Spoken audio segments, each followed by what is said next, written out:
안녕하십니까. 신의 한 수의 신혜식입니다.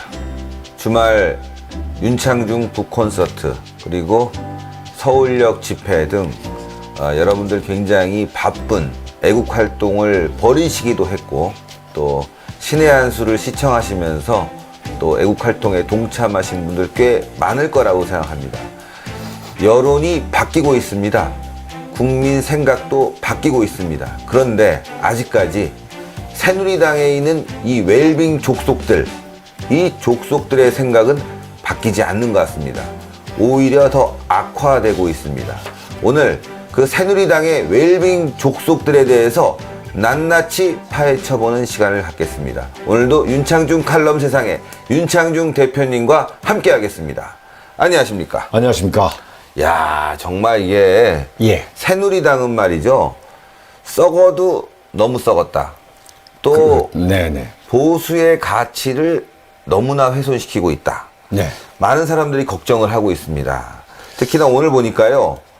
야, 저는 다른 걸 다 떠나서 어떻게 이명박 대통령이 이렇게 국민을 배신하고 네. 지지자들 마음을 후벼 파는 발언을 했을까? 정말 이분이 전직 대통령으로서 나라를 걱정하는 게 맞나? 네. 아니면 많은 사람들이 의심하듯이 뭔가 권력 욕심이 있어서 차기 대권에 좌우고 우면 뭐 좌든 우든 상관없다. 한번 개입해 보겠다. 이런 정말 허무맹랑한 쓸데없는 욕심을 부려서 대한민국 공멸의 길을 이끌려고 하는 것이 아닌가 이런 의심이 듭니다.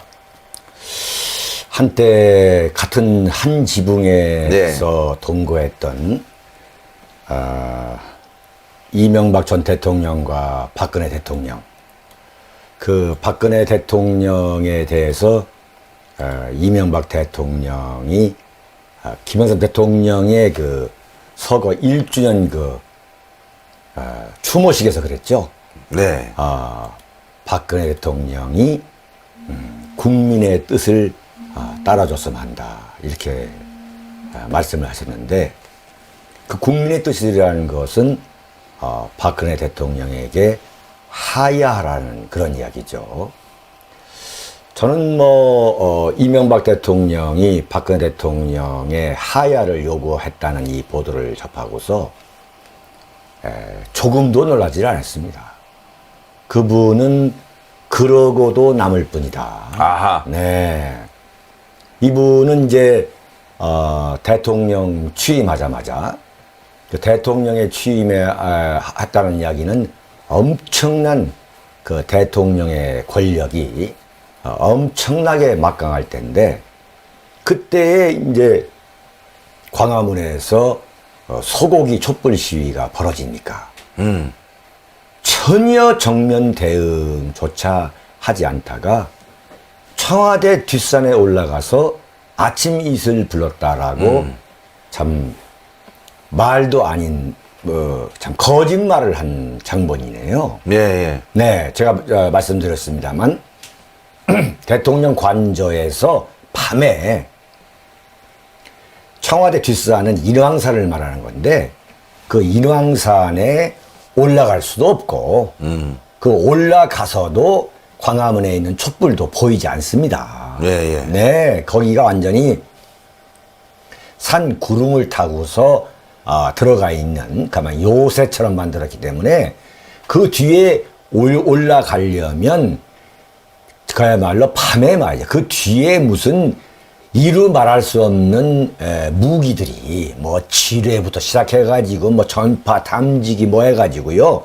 그 지뢰밭을 올라가서 무슨 아침 이슬을 불었다는 이야기가 정말 새빨간 거짓말인데 그렇게 했던 분이 박근혜 대통령이 현재 수세에 있는데 그런 이명박 대통령께서 박근혜 대통령을 도와줄 거라고는 뭐 추후도 생각을 안 했죠. 예. 네. 사실은 그 김종필 전 국무총리도 결정적일 때에 박근혜 대통령 하면은 자기의 처제인데 사촌 처제 아니겠어요? 예. 그리고 박정희 대통령의 조카 사위고 그 참 엄청난 은공을 입은 사람인데 그 은공을 입고 어떻게 보면 그 유경수 여사의 참 은공을 받아가지고 예. 18년 박정희 정권 그 참 살벌한 권력 투쟁 속에서도 김종필 씨가 살아남게 된 것이 네. 박정희 대통령의 조카 사이가 아니었다면은 그분은 참 그야말로 정치적 숙청은 뭐 반드시 이루어지고도 남을 뿐인데 그 박정희 대통령 내외 그리고 내외의 덕에 의해서 참 지금까지 한마디로 말하면 먹고 살았다가 해도 뭐 과언이 아니죠. 아, 이명박 대통령도 네. 마찬가지 아니겠습니까? 그렇죠. 그 이명박 대통령이야말로 박정희 대통령의 경제 발전 과정에서 그럼요. 현대에서 몸을 네. 담았고 그런 틀이 없었다 그러면 자기가 어떻게 성공했겠어요? 그냥 그렇죠. 운동권으로 그냥 근근히 살다가 네, 노동자로 그냥 생을 마감한 그런 아니면 뭐 잘하면 장사꾼은 됐겠죠. 그런 어떻게 보면 굉장히 고마워해야 될 박근혜 대통령과 그의 아버지인 박정희 대통령인데 지금 보면요, 와 발언 자체가 아니, 국민의 대한민국을 걱정하는 뜻이라는 발언이 게, 아니에요. 네. 무슨 국민의 뜻이에요? 국민의 도대체? 뜻이 대체 뭔지 말이죠. 툭하면 국민 그러는데 예. 그 자기의 말씀을 하셔야지 왜 국민을 끌어들이는지 참 이해할 수 없고. 예. 제가 볼 때는 그래요. 제가 볼 때는 김종필 씨든 이명박 전 대통령이든 간에 참 제가 전 대통령이라는 호칭을 붙여드리겠습니다만은 솔직히 말해서 박근혜 대통령에 대한 개인적인 서운함 때문에 그런 거 아니겠어요? 그러니까요. 네, 솔직히 말씀드리면 김종필 전 총리 같은 경우 자기 그 사촌 처제가 대통령이 됐으면 네 형부 그러면서 청와대에다 불러서 말이죠. 밥도 먹고 이러면서 이제 권력도 참 권력욕도 채워주고 또 뭐 여러 가지 용돈도 좀 보내고 네? 박정희라네. 이 박근혜 대통령의 가장 큰 부족한 점이 사실 그거예요. 솔직한 이야기. 그것도 사실 알고 보면 네. 과거에 그 청와대에 아들, 네. 형 이런 가족들이 하도 문제를 일으키니까 그렇죠. 친인척. 예, 친인척 관련해서 좀 거리를 두자 이런 얘기가 있었어요. 그래서 뭐 서운하다는 이야기고 그다음에 이제 이명박 대통령이 소위 말하는 대통령 시절에 그 박근혜 대통령이 얼마나 그 약을 올렸습니까? 솔직한 얘기가 뒷발도 잡고 말이죠. 발도 걸고 뭐 해서 세종시도 백지화 못하고 뭐 참 전전긍긍했잖아요. 네? 그런 개인적인 감정이 있는 거 아니겠어요? 자, 그러나 분명한 건 뭐냐면은 대통령을 했다거나 아니면 국무총리를 뭐 2번, 3번 했고 참 그야말로 군사혁명을 일으킬 정도로 참 대한민국을 사랑하는 사람이라면 개인의 서운한 문제와 이 대한민국이라는 국가적인 문제는 구별을 해야죠. 아, 그럼요. 네? 그리고 저는 사실 이분들보다 나이도 어리고 한참 어립니다만은 그렇지 않습니까? 예. 솔직한 말씀으로 뭐 김종필 총재 같은 경우는 고향의 대선배시고 또 이명박 대통령 같은 경우는 뭐 학연 뭐 따지면 참 역시 대선배신데 예. 저는 한마디로 말이죠. 이 대한민국 정치인들의 그 전형적인 그 소인배 기질. 네? 국가가 망하더라도 자기의 이익을 따져가지고 서운한 건 서운하다고 말하는 말이죠. 그 표현하는 그런 걸 볼 때, 참 우리가 참 그 새까만 후배로서 이렇게 척박한 풍토 속에서 참 살 수밖에 없다는 이 대한민국의 이 현실 말이죠. 이 척박한 이 정치 분토에 대해서 정말 통탄하지 않을 수 없었습니다. 네. 제가 어떤 분한테 아주 중요한 얘기를 들었어요. 그분 말씀이 박근혜 대통령이 가족들에게 네. 이런 메시지를 던졌다고 합니다. 내가 청와대에 들어가지만 내 주변에 가까이 있다가는 오히려 내가 임기 말이 되면 우리 가족들이 잘못될 수 있다. 네. 여러 가지 루머에 시달리거나 사소한 문제로. 그러니 지금은 좀 어렵더라도 우리가 좀 떨어져 있는 게 좋겠다. 이렇게 이제 이야기를 전했다고 해요. 그런데 지금 최순실 문제 비판 받아야죠.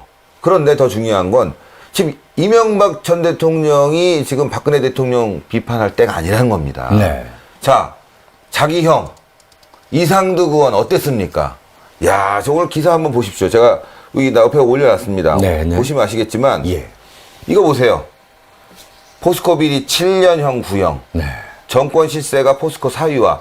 아니 자기 가족 문제고요. 이거 만약에 최순실 문제와 비교한다면요. 이건 더 큽니다. 이건 포스코가 어떤 기업입니까? 대한민국을 떠나서 세계적인 철강 회사인데 네. 이명박 들어와서 포스코가 완전히 쪼그라들어 버렸어요. 이건 국가 경제에 엄청난 타격을 준 거거든요. 이거는 뭐 수백억 문제가 아니라요. 수천억, 수조 그 이상의 문제인데 거기에 지금 자기의 형 문제가 걸려 있는 거 아니겠습니까? 게다가 자원외교 비리 등등등 해갖고 정말 제가 뭐 이런 말까지 하기는 좀 그렇지만 이명박은 그런 말 할 자격 없는 사람이에요. 아니 이명박 씨 전 대통령이라고 하지만 당신은 오히려 지금 가만히 현 정국에 대해서 국민을 좀 안정시키고 그 국민에 대해서 다독거려야 될 그런 입장에 있지 않습니까? 전직 대통령이 할 짓입니까? 그게 지금 전국을 혼란시키고 국민들을 말이죠. 이렇게 갈등시키고 촛불 시위 얘기하면서 그 자리에 뭐 자기도 거기에 참여한 마음이었다. 당신은 그냥 산에 올라가서 노래나 불러. 무슨 전직 대통령이라고 하면 좀 그래도 남아있는 전직 대통령이면 좀 이 현 시국에 대해서 국민과 함께 고민하고 걱정하고 잘못돼가고 있는 야당에 대해서 말이야. 또 이 종북 세력들에 대해서 비판을 생각하지. 거기에 융합해갖고 어떻게든지 살아보려고 하는 이 야비한 인간아. 정신 차려라. 만약에 제가 전직 대통령이고 또 대한민국이 참 제대로 된 나라라고 한다면 그 전직 대통령은 이렇게 말씀을 하셔야 됐을 겁니다. 최순실 사건, 작금의 이 사건에 대해서는 처음부터 끝까지 헌법과 법 그리고 원칙에 따라서 국민의 차분한 이성으로 풀어가는 그런 민주주의 국가로서의 성숙한 역량을 네, 우리가 그렇죠. 보여야 된다. 이게 정답 아니겠어요? 맞습니다. 그런데 내가 무슨 내 마음도 촛불 쪽에 가 있었다는 말이죠. 또는 뭐 국민의 뜻에 따라서 결정해 주기를 바란다고 그러는데 제가 분명히 말씀드립니다만 박근혜 대통령에 대해서 저 개인 윤창중은 어떠한 연민이라든가 동정심이라든가 사적인 인연을 갖고 이런 말씀을 드리는 건 아닙니다. 제가 이 시점에서 대한민국을 살아가는 한 국민으로서 이게 지금 만약에 박근혜 대통령이 지금 문재인 씨가 말하는 대로 당장 물러서게 된다면은 하야를 하게 된다면은 과연 그 뒤를 누가 이을 것이며 과연 이 어떤 국가적 혼란이 올 것인가. 그리고 소위 말하는 박근혜 대통령이 관련된 여러 가지 그 문제에 대해서 법과 원칙에 따라서 철저히 그 가려낸 다음에 맞습니다. 이걸 그런 과정을 밟아야 되지 않겠느냐.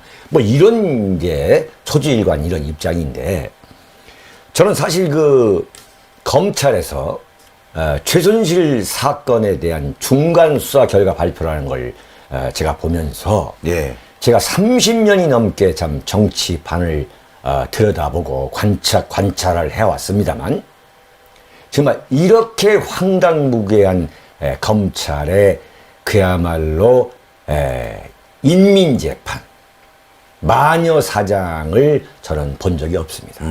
제가 대한민국 현대 정치사를 지켜본 한 사람으로서 말씀드린다면은 이것은 법을 알고 모르고를 떠나서 국민으로서 이 나라를 살아가고 있는 한 민주시민으로서 최소한의 상식만 갖고 있다 하더라도 어떻게 검찰이 그 박근혜 대통령에 대해서 단 한 차례도 조사나 수사를 하지 않고 어떻게 말이죠. 최순실의 이야기, 안종범의 이야기, 정호성의 이야기만 듣고서 박근혜 대통령, 일국의 대통령을 말이죠. 무슨 마피아의 두목으로 몰고 말이죠. 공범자로 몰고 공모하여 말이죠. 에? 아니 그게 이게 도대체 말이죠. 아무리 검찰이 법을 집행한다 이거예요. Law enforcement. 법을 집행한다 하더라도 기본적으로 대통령이 문제에 관한 한 그 문제부터도 법치를 세워야 될 거 아니겠어요? 야 네? 정말 맞는 말씀이십니다. 여보세요. 아니 이번 주에 분명히 박근혜가 조사 수사를 받겠다고 했잖아요. 그런데 그것을 조사 수사를 받겠다 했는데 그리고 변호사를 세웠지 않습니까? 그럼요. 그 변호사 갑자기 뛰어들어가지고 자기가 박근혜 대통령의 변호를 맡을 것이라고 예상을 했던 안 했던 간에 갑자기 그 업무에 뛰어들어가지고 그 업무를 어떻게 파악할 수 있다는 말입니까? 네? 이게 소위 말하는 말이죠. 대한민국 야당과 대한민국 언론이 사실은 하는 내용을 검찰이 정리한 것 뿐이에요. 제가 볼 때는. 그렇죠. 네? 악의적으로. 정리해서 내놓는 거예요. 정리해서. 아니 이게 어떻게, 여보세요. 좀 가만히 있어 보세요. 어떻게 상식적으로 이럴 수가 있냐, 이거예요. 그렇죠. 제가 볼 때는. 네? 정말 상식적으로 생각해보자, 이거예요. 어떻게 대한민국 검찰이 무슨 박근혜가 뭐 임명한 검찰이고 아니고 그걸 떠나서 상식적으로, 네? 그럼 마피아의 두목이 있지 않습니까? 그럼 마피아 그 단원들을 수사를 했는데 마피아 두목을 잡아다가 조사를 한 다음에 너 공모를 했다 안 했다 얘기해야 될 거 아니에요. 네? 그럼에도 불구하고 대한민국 언론은 여기에 대해서 지적하는 언론이든 말이죠. 언론 기자든 뭐든 단 한 명도 없는 이 대한민국은 말이죠. 저는 대한민국은 미쳐버렸다고 저는 단정하는 거예요. 미치지 않으면 이런 여론재판, 이런 소위 말해 인민재판 말이죠. 인격살인, 난도질, 생매장을 할 수 없는 겁니다. 어떻게 국가라는 이름으로 이렇게 할 수가 있나요?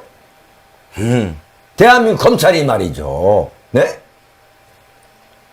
아니, 지금 누구 편을 들으라는 얘기 아니에요. 형식적으로. 만약에 박근혜 대통령을 한 번만이라도 조사나 수사를 한 뒤에 검찰이 이런 발표를 했다면 저 윤창정은 단호히 말합니다.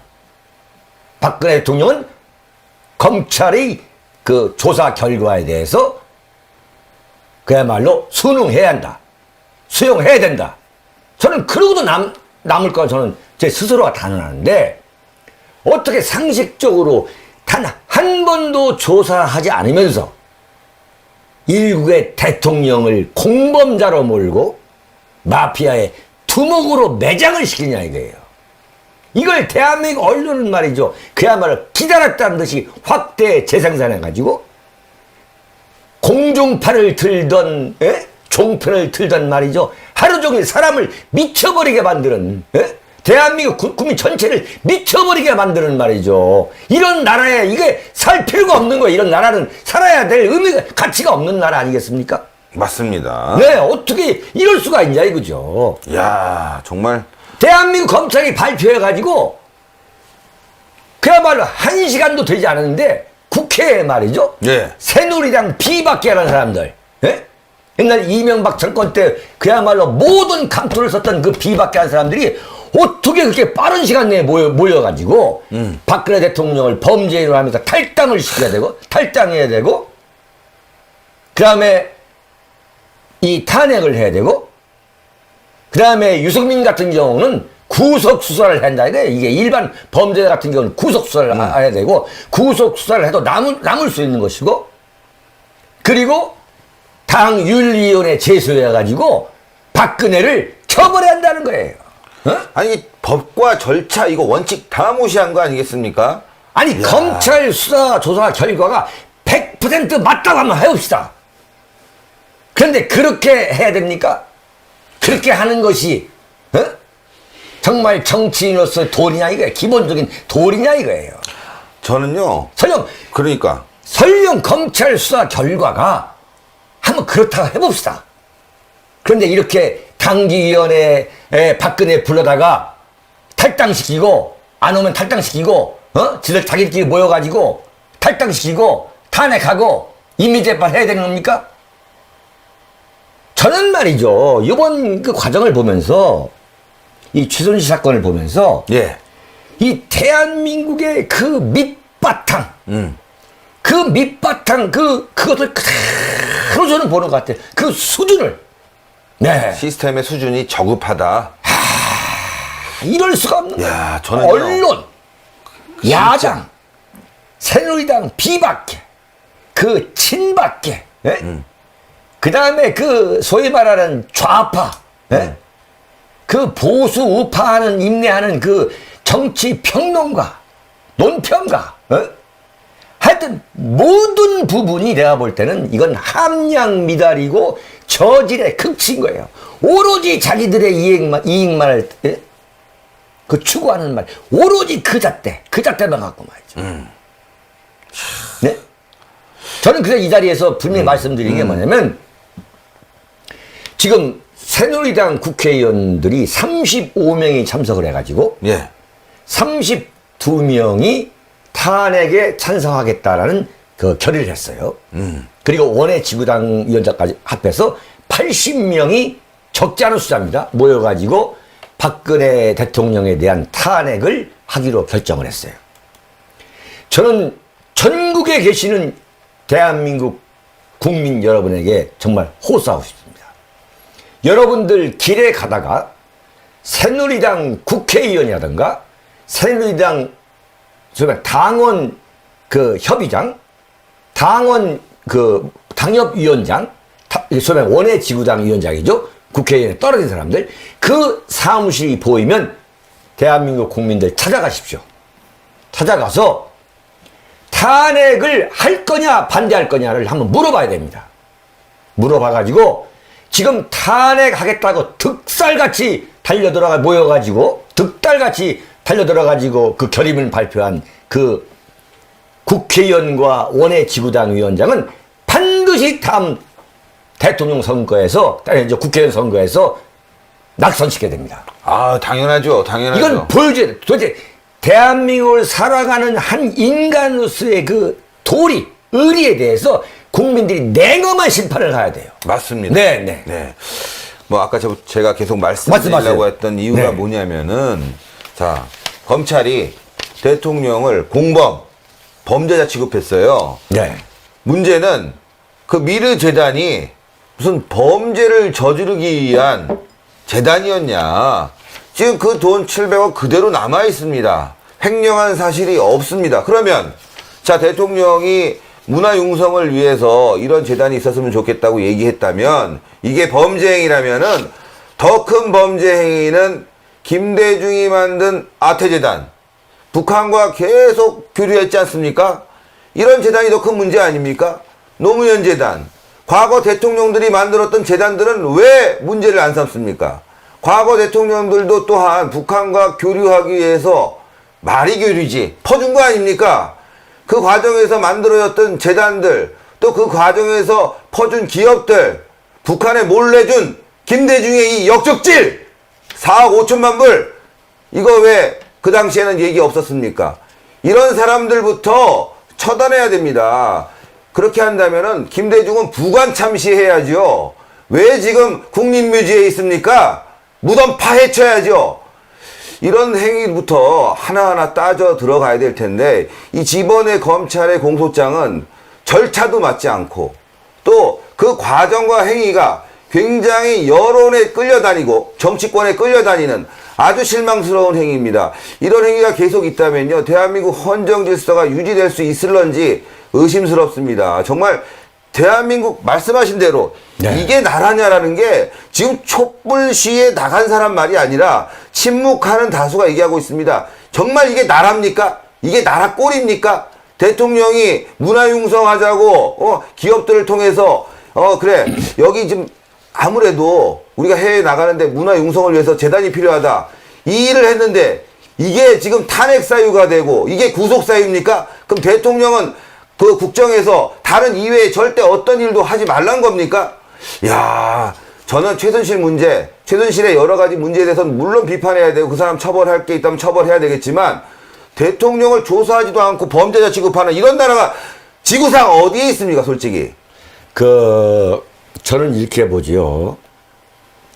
박근혜 대통령에 대해서는 저는 연민의 정이나 어떤 동정심이나 이런 것을 갖고 말씀드리지 않는다는 걸 다시 한번 강조를 하는데, 지금 제 눈앞에는 조선시대의 소위 말하는 사화 당파 정쟁에 의해서 무참하게 쫓겨나는 소위 말하는 폐주들의 그 비참한 몰골을 지금 보고 있는 것 같아요. 박근혜 대통령의 권위와 그 명예가 실추됐다 해가지고 대한민국에서 입을 갖고 있는 모든 사람들은, 그 소위 말하는 말깨나 하는 위치에 있는 사람들은 일제히 박근혜 대통령에 대해서 돌을 던지는, 참 이러한 작금의 세태를 보면서 야, 정말 대한민국 수준이 이것밖에 안 되느냐, 대한민국 수준이 이것밖에 되는 게 아니라 대한민국에서 소위 말하는 지식인 임내하는 사람들, 대학 교수 임내하는 사람들, 무슨 신문 기자, 방송국 기자 임내하는 사람들, 정치 평론가 임내하는 사람들 모두가 그 소위 말하는 자신들의 그 형편없는 그 근수를, 그 미천을, 이른바 미천을 그대로 보여준 거 아니냐. 어떻게 이럴 수가 있느냐 말이죠. 네? 역시 예상했던 대로 경남도지사라는 남경필 씨가 또 양천구의 김용태라는 그 두 사람이 탈당을 했습니다. 사랑하고 존경하는 국민 여러분, 제 동포 여러분, 알턴니 한 번씩 빼보셨죠? 정말 저는 오늘 아침에 일어나서 이 남경필 군과 김용태 군이 오늘 탈당을 선언할 거라는 그 예고하는 뉴스를 접하고 참 모처럼 제가 홀가분 했습니다. 정말 속 시원한 꼴 보는구나. 네? 이 최순실 참 극한 정국 속에서 정말 기분 좋은 일 벌어지는구나. 네.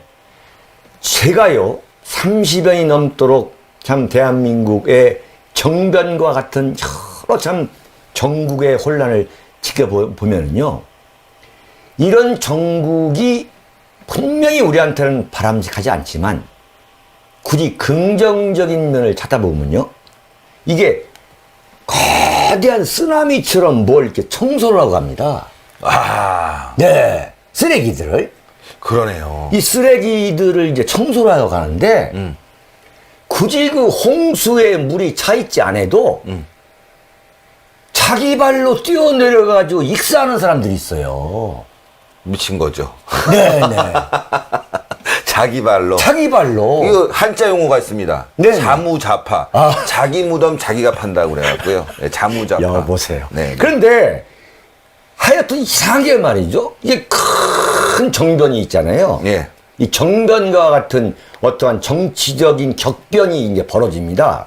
그러면은 이게 뭐 엄청난 그 쓰나미가 이제 거대한 이제 물줄기가 예컨대 막 황하강을 타고 막 장강처럼 막 흘러가는 거예요. 그러면 이제 여기에 뭐 쓰레기들이 이제 막 그야말로 딸려 들어가는데, 이렇게 쳐다만 보고 있어도 괜찮을 건데, 그냥 뭐 전혀 나는 이제 뭐 일체 이 물기를 돌릴 수가 없다고 해가지고 그냥 가만히만 있어도 그냥 살아날 수 있는데, 굳이 거기에 빠져들어가가지고 익사자가 나와요. 예. 특히 이제 그 쥐새끼들 뭐 이런 거 있거든요. 네? 특히 쥐새끼들이 거기 먹이가 있는 줄 알고 대거 물속에 대거 들어가가지고 물속으로. 거짓말 아닙니다. 예. 이게 동네 또랑이 물이 넘칠 때도 보면은 거기에 쥐새끼들이 엄청나게 스스로 이게 이제 뛰어내립니다. 야. 네. 쥐새끼들. 확 와닿네요. 어쩌면 그런지 참 보면 우리가 예상했던 사람들이 틀림없이 그 물속으로 뛰어들어가지고 소위 말한 스스로 목숨을 끊는. 네. 제가 뭐 장담합니다. 남경필 군이나 김용태 군 나가서요, 절대 정치도 성공 못합니다. 못합니다. 그러니까 역시 또 유승민 같은 그런 분이 탈당할 거냐 물어보니까 나는 탈당 안 하겠다 그랬잖아요. 그러니까 유승민 씨가 남경필이나 김용태보다 한 수위다. 한 수위인 거예요. 왜 나가면 어떡하겠습니까? 그냥 혼자 달랑 나가는 거예요. 혼자 달랑. 네? 혼자 달랑 그냥 광화문에 나가는 거예요. 이 작품에. 네. 제가 봤을 때는요, 둘 다 이유가 있어요. 워낙 지지자들이 싫어하니까 이쯤에 그냥 물타기를 좀 해보자. 김용태 같은 경우도 어려운 지역이잖아요. 삼선하기 위해서는 좀 물을 타야 될 것 같으니까 이참에 새누리당으로 삼선하기는 어렵다. 나가자. 남경필도 좀 나이는 젊지만 이미지가 다 했잖아요. 그러니까 이참에 좀 내가 새로운 길을 걸어보자. 난 나이도 좀 있다. 그런 도전의식 같은 그 오만함이 들어있는데 중요한 건요. 이 두 사람이 나갈 수뿐이 없었던 이유는 처음에도 말했지만 결국 지지자들이 너무 싫어하는 캐릭터들이에요. 그렇죠. 예, 네. 너무 싫어합니다. 이들이 나가면서 한 말을 한번 보시면 아시겠지만 뭐 보수 새누리당 엄청 비판하면서 그렇죠. 예, 새누리당으로는 자유와 나눔, 배려의 가치, 뭐 그다음 미래 비전을 담을 수 없다 이렇게 얘기하고 있는데 뭐 니네들이 나가면 뭐 자유와 미래 비전 가치, 뭐 배려 이런 것들이 다 생기냐? 그 남경필 군은 말이죠. 제가 군이라고 부르는 이유는 저보다 연배가 한참 아래고 사실은 남경필 군의 그 아버님 남평우 의원님하고는 저랑 상당히 가까웠던 참 제가 좋아했던 존경했던 정통 보수의 네. 참 인사인데 이 사람은 이제 경기도에서 그 새누리당 이제 후보로 지사가 나왔는데 그 정말 이 경기도 도민들이 눈 딱 감고 이제 도지사를 시켜준 거 아니겠습니까? 예. 뭐 찍을 사람이 없으니까요. 그랬더니 소위 말하는 예, 경기도의 더불어민주당하고 연정을 한 사람이에요. 하여튼 뭐 온갖 그야말로 참 폼 잡을 건 다 잡는 말이죠. 네, 예. 그러니까 정치를 아주 잘 배운 거예요, 이분은. 그거에 대해서 저번에 네, 잠시 네. 빼놓고 말씀하신 부분이 있는데 예. 이회창 전 총재가 남경필에 대해서 직설적으로 표현한 발언이 있다고 해서 그걸 소개를 해줬어야 되는데 그날 소개를 못한 것 같아서 오늘 네, 다시 한번 네. 좀 짚는 김에 네. 그 발언도 좀 한번 소개를 해주시죠. 뭐 다시 해야 되겠습니까? 네네네. 그 방송을 안 보신 분들 위해서 제가 다시 네. 한번 반복을 네. 해야 된다면은 이 남경필 군의 아버지는 남평우 의원님이라고 수원에서 여러 가지 특히 그 버스 운송업을 포함해 가지고 여러 가지로 참 많은 부를 축적하면서 그 수원 일대에 큰 덕망을 쌓으신 분입니다. 네. 그리고 참 그야말로 원칙적인 보수 우파이시고요. 그래서 1997년 이회창 그 후보가 대통령 후보로 나왔을 때 정말 그 민정계 중에서 그 당시 민정계 뭐 많은 민정계들이 소위 말하는 낙하산처럼 들어온 이회창 대선 후보가 못마땅해서 뭐 소위 말하는 그 국회의원회관에서 고수업 치고 이런 걸로 대선 기한을 보낼 때 정말 남평우 의원은 경기도를 돌아다니면서 이회창 후보의 당선을 위해서 엄청난 노력을 하신 분입니다. 참 아주 훌륭하신 분이었는데 이분이 소위 말하면 제가 그 당시에 이회창 한나라당 대선 후보를 제가 모시고 있었던 언론계에서 제가 정치 부장을 하고 나와서 이회창 그 대선 후보 그 진영에 참 그야말로 자의반 타의반으로 제가 참여를 하게 됐습니다. 그래서 바로 참 이회창 후보님하고 제가 참 그야말로 지근거리에서 모셨기 때문에 아는데 그래서 그 이회창 총재께서도 후보께서도 그 자신의 낙선 이후에 그 남평우 의원에 대해서 참 고마워했어요. 근데 이분이 소위 말하는 자신이 평소에 도저히 이념적으로 용납할 수 없는 그 허용할 수 없는 김대중 대통령이 당선이 되니까 화병으로 돌아가셨어요. 화병으로. 아.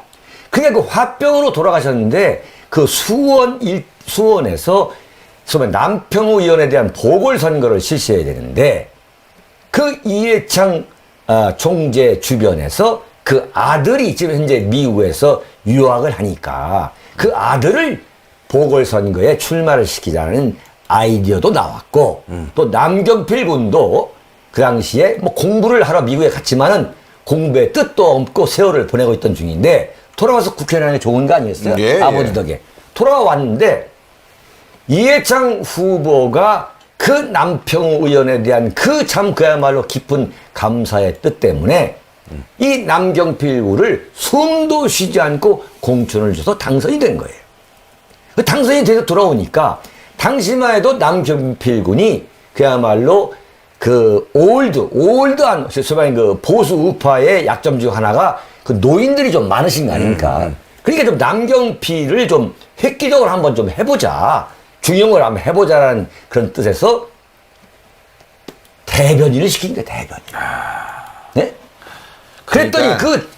바로 대변인이 되면서 언론에 나오는 것만 골라서 하는 그 습성. 그 버르장머리를 배운 거예요. 그러니까 어떻게 하면 언론에 나올까? 그렇지. 그러니까 언론에 나오는 건 귀신인 거예요. 박근혜가 A로 가면 이 사람은 B로 B로 가고, 가고. B로 가면 A로 가고, 이렇게 평생을 살아가는 거예요. 네? 또 이 남경필 군과 또 이게 필적할 결코 지지 않는 사람이 누구냐면 솔직한 얘기가 지금 제주도에 있는 원희룡. 네? 이거 지지 않죠. 또 이거 지지 않는 또 분이 또 있어요. 네. 누구냐? 솔직한 얘기가 서울시장 했던 오세훈. 오세훈 군. 예? 이 세 분의 그 소위 말하는 신문 기자들의 그 얄팍한 정서에 그 호소해가지고 말이죠. 그 소위 말하는 방송 한 줄, 신문 한 줄 하는 것은 정말 그 당시에 이른바 꼴보수라는 말이죠. 무슨 부산의 정영근이 밀양의 그게 누구죠? 김용갑 의원, 무슨 현경대, 요새 박근혜 뭐 무슨 7인방 하는 사람들 있지 않습니까? 네. 그분들이 참 정말 남경필, 무슨 오세훈, 네? 그게 또 누구냐, 뭐 원희룡이, 그 다음에 누구죠? 양평의 지금 문광구 장관했던 정병국이. 정병국. 발음 잘해야 됩니다. 정병국이 이런 사람들이 하는 소리 들으면서 정말 억장이 피가 거꾸로 쏠 때가 한두 번이 아니었어요. 예? 순전히 수구 꼴통으로 모았던 사람들인데 이회창 총재가 사석에서 정말 남경필 군을 대변을 시킨 거 내 후회하는 장면을 내가 똑똑하게 목격한 사람이에요. 그분의 코멘트도 있습니다만 아니, 그 코멘트가 듣고 싶어서 질문을 드린 건데요. 다음에 하겠습니다. 다음에. 다음에 하고. 다음에. 또 이게 또 방송에서 또 아껴갖고 또 네. 시청률 높이려고. 여보세요. 뭐 이런 비판을 들을 수 있어요. 여보세요. 제가 무슨 시청률 때문에 사는 사람입니까? 네, 저도 여보세요. 그렇습니다. 나는 네. 남경필 같은 정치는 해서는 안 된다고 보는 이유가 그야말로 윤여준 씨를 영입해 들어갔잖아요. 네? 이야, 정말 나는 윤여준 씨를 영입해 들어갈 때 정말 두 손 두 발 들었어요. 내 속으로 남경필, 내가 너한테 정말 졌다. 어? 야, 어떻게 그럴 수가 있나? 어떻게 윤여준을 데려가냐 말이야. 어? 무슨 안철수 대통령 만다에다 실패했지. 그랬지. 문재인 실패했지. 그 전에 30년, 40년. 이해창. 이회창, 박근혜, 이회창, 이명박, 그 전에 김영삼, 노태우, 그 전에 전두환, 최규화, 그 전에 박정희부터 말이죠. 자기 아버지는 그야말로 이승만 자유당 때부터. 참, 그렇던 사람을 윤여준을 고문으로 데려갔더니 또 하나 참 그야말로 불멸의 히트가 뭐냐면 한한상실 들어가지. 이야, 참나 정말 이 남경필 군한테 배울 게 많아요. 정말. 그렇죠. 네? 이런 사람들이 빨리 자서전을 써가지고 좀 읽어보도록 해야 돼요. 인생 쉽게 사는 법. 정말 어떻게 살아가는지 참나 진짜 기가 막힌 사람이고 아까 오세훈 김용태 같은 빼놨어요. 오세훈. 네. 오세훈은 서울시장, 당시에 서울시장을 사퇴하지 마라. 이게 당론인데 대권 욕심 때문에 그거 팽개치고 나와갖고 지금 대한민국이 이렇게 문제가 된 게 다 오세훈 때문입니다. 이게 반성해야 될 사람이 지금 말이죠. 반성을 안 하고 지금 이 흙탕물에 같이 뛰어들었어요. 아까 뭐 쥐새끼들이 뭐 하면 다 뛰어든다고 요즘 그런 꼴이에요, 진짜. 오세훈 씨 정말 반성해야 되는데 참 아끼고 또 이 사람을 진짜 대통령감이라고 생각하는 분들이 꽤 많으실 거로 알지만 정말 오세훈 씨 실망입니다. 이런 상황에 말이죠. 바른 얘기하지 못할 망정 거기 가서 기웃기웃하고 그러니까 국회의원 선거도 떨어진 거 아니에요. 감이 안 돼요, 감이. 네, 솔직히 오세훈 군과 같은 경우는 저하고도 막역하고 제가 정말 아끼고 참 조금이라도 참 성장하는데 도움을 주고 싶은 사람인데 이번에 말이죠. 김무성 씨가 모으는 그 이른바 대권주자군의 그 모임에 가가지고 덜렁 앉아있는 걸 보고서 네, 참, 그건 맞다. 저 사람 저게 몸무게다. 저게 저 양반의 저 체중이 저것밖에 안 되는 사람이다. 감이 그 정도뿐이 안 된다. 그러면서 뭐 촛불의 의미를 아래한다고 그러는데 여보세요. 무슨 노랫가락도 아니고. 대한민국에서 지금 광화문 촛불 시위에 나간 사람이 몇 명이나 됩니까? 경찰 추산 26만 명인데 정말 대한민국 언론이 주장하는 대로 한번 대한민국 언론이 주장하는 대로 설령 100만 명이라고 한번 합시다 정말. 예? 양보해서 100번 양보해서 대한민국 인구가 진짜 몇만 명입니까? 5,500만 명 아닙니까 지금. 참 어떻게 말이죠. 에? 전직 대통령을 했다는 전직 대통령부터 지금 우리가 뭐 눈앞에서 대선 후보 대권 후보 하는 사람들의 그 국가관이랄까 국가관 도리. 철학관 정치 도의를 떠나가지고 예. 저는 그 이른바 그 국가 지도자로서 갖춰야 될 그 담대함 있잖아요. 담대함. 예컨대 남대문이 지금 불이 났어요 지난번에. 그때 숭례문이죠. 네네네. 숭례문 이제 그 이명박 대통령이 당선인 시절에 그 불이 나가지고 네. 이게 대한민국에 참 이 천재지변이 왔다고 해가지고 전 국민이 정말 대한민국 국민과 제 동포가 정말 초상집이 돼 있는 마당인데 네. 이명박 대통령 당선인이 숭례문 앞에 가가지고 진짜 망연자실한 표정으로 뭐라고 앉았습니까? 아, 기억이 지금 가물가물합니다. 여보세요. 이까짓 거 짓는 거 복원하는 거 6개월이면 복원한다는 거예요. 콘크리트로. 완전히 이거 무슨 진짜 건설업자의 이야기 장사꾼, 난 그걸 보면서 장사치라고 그래, 장사치. 이명박 정권 5년도 정말 안 봐도 알겠구나. 네? 아침 이슬. 그런 말이죠. 그런 그 국가적 참사가 닥치면은 이른바 정치 지도자 인내하는 사람들은 거기에 가서 담대한 표정으로 용기 있는 담대한 표정으로 외쳐야 되는 겁니다. 네. 우리가 여기에서 결코 좌절해서는 안 되는 것이다. 그리고 국민들의 모든 노력, 제 동포들의 모든 노력으로 우리가 이것을 복원해가지고 대한민국을 말이죠. 앞으로 참 훌륭하게 제 정상 궤도로 올려놓자 말이죠. 네.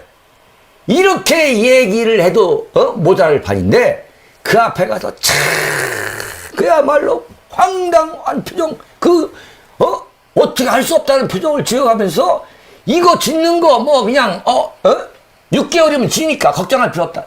6개월이 뭡니까? 네? 그거 한 4, 5년 걸렸죠. 4, 5년 걸렸잖아요. 4, 5년 걸리고 졌는데 또 그것도 그게 문제가 무슨 됐어요. 자재를 또 엉터리를 쓰고 뭐 했다 그래가지고 갈라지고 현판이 갈라졌어요, 현판이. 네.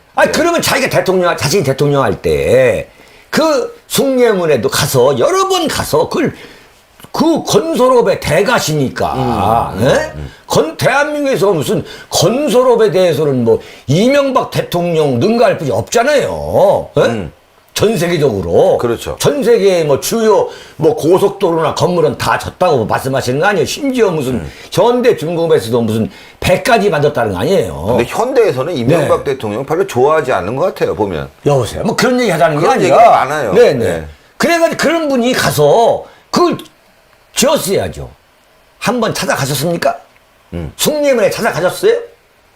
이게 뭐 공사가 되는지 안 되는 건지 그 앞에 저 여러 번 가봤습니다. 청와대 뒷산에서 울기 도대체 바빴죠. 공사를 누가 하는 건지 모르고 가보면 공사하는 사람도 없고 말이죠.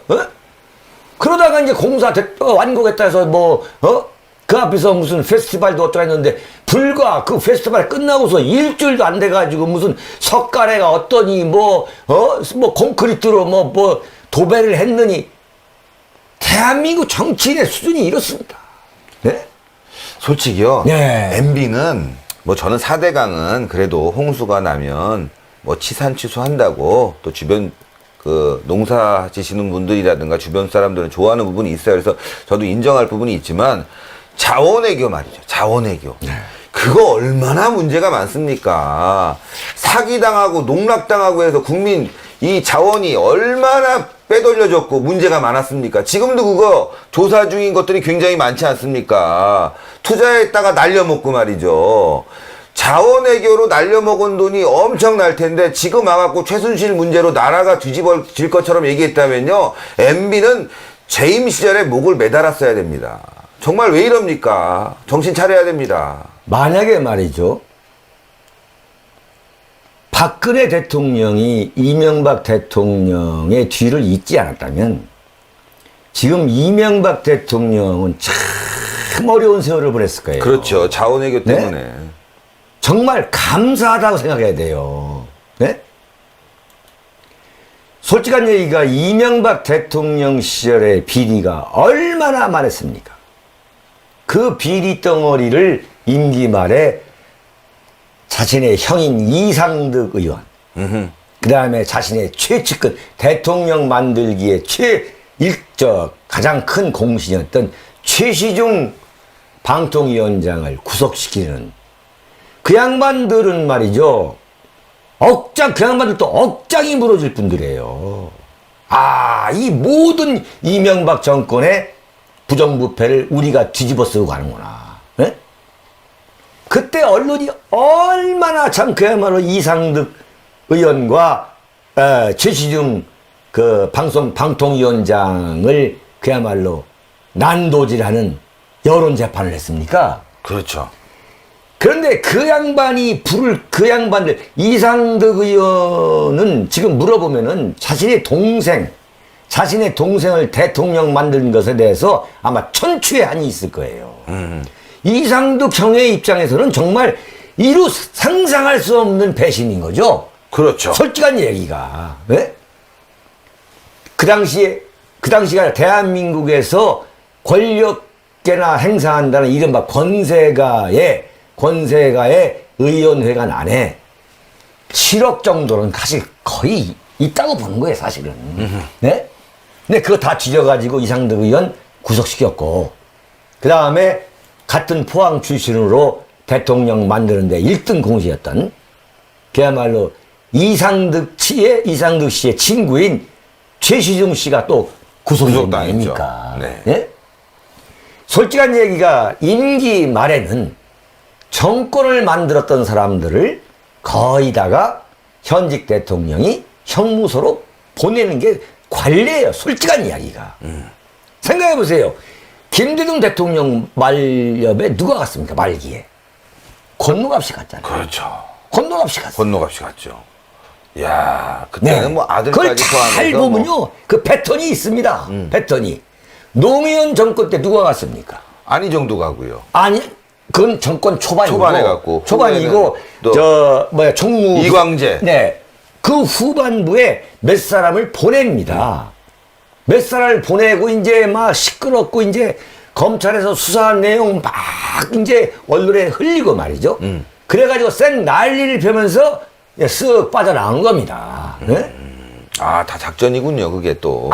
그렇죠. 대통령 임기가 끝나는 2월 25일 그 전에 한 9월, 10월쯤 되면은 이제 현직 대통령의 친인척과 소위 말하는 최고 측근들이 비리가 나오는 거죠. 이건 아주 시나리오예요, 이건. 원칙이네요, 원칙. 네. 이제 그러다가 이제 정권이 바뀌어가지고, 이제 노무현 대통령이, 이제 그렇게 하다가 소위 말하는 이제 이명박 대통령이 정권을 잡으니까 노무현 대통령의 그거 어땠습니까? 그분은? 네. 노건평 씨. 네. 어땠습니까? 자, 그랬죠? 그 다음에 만약에 박근혜 대통령이 이명박 대통령의 뒤를 아니었다면은 지금 여보세요. 예? 서울 강남에다 말이죠. 사저 지으려다가 들킨 분이 말이죠. 무슨 그런 말씀을 하십니까? 정말 기억이 생생한데. 그러니까요. 네? 국가정보원 그 옆에다가 자기 집 지려고 경호시장 시켜가지고 집 지려고 그날마다 비밀 공사하다가 이렇게 들통난 거 아닙니까? 에? 박근혜 대통령이 정권을 잡지 않았으면은 이명박 대통령은 청문회를 말이죠. 자원외교까지 해서. 예, 이슈가 정말 손 10손가락을 다 꼽아도 넘쳐나는 분이 지금 국민의 뜻에 따라서 박근혜 대통령이 결정하라 그러면 곤란하죠. 곤란합니다. 자원외교 재밌는 말씀 하나 드릴까요? 네. 자원외교 때 하도 어처구니 없는 자원외교 투자가 많았는데 그 루비 네. 자원외교가 있었대요. 그래갖고 루비를 갖다 하나 사갖고 그냥 뿌렸대는 겁니다. 갈아가지고. 네.